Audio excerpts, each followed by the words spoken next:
You ever seen a cat shake itself from tip to tail and it makes this kind of sound?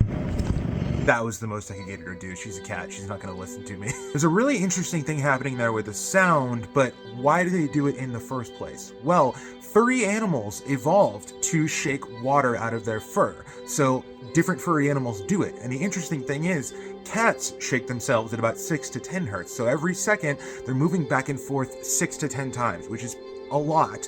But then you look at dormice and really small animals, they are shaking themselves 25 to 35 times per second. A lot. But then look at grizzly bears and it's only about 3 to 4, somewhere around there. So as you can surmise, it's proportional to body size. The smaller your body size is, the more you're gonna have to shake per second to get the most water out. The larger your body size, you can shake fewer times per second and get the same effect. The number of shakes per second is literally determined by physics. Now let's get to the sound. So that fur moving really quickly, but the skin is also moving. Right? So you have the body motion going back and forth, but you also have skin and fur flying back and forth. The tips of the fur are accelerating at 10 Gs. So 10 times the force of gravity is the acceleration of those tips. They're moving at several meters per second, so extremely quickly. We can figure out that the tips are making really high frequency sound. That's the air-like sound you're hearing.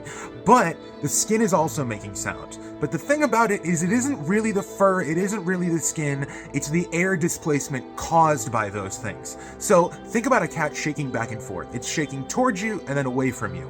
What that's doing is giving you a compression wave and a rarefaction. So two sides of the same wave, and that's how audio works, compressions and rarefactions. So back to the fur. So the tips of the fur, because they're the outermost thing, are moving the quickest of anything here.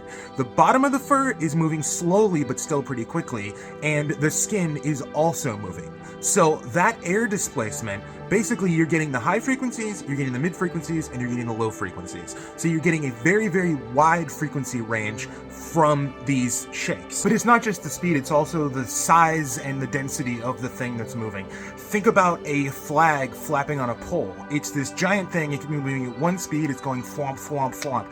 If you take a sheet of sandpaper and flop it at the same speed, it will go psh, psh, psh, right? So the sandpaper will be the tips because they're small, they're moving a lot of different air vortices, and the skin is moving a lot more air at the same time. And that's why it sounds like it does. There's low frequencies and high frequencies. So next time you see a cat shake itself, recognize there's a lot of stuff going on there. Anyway, that's my cat fact for the day.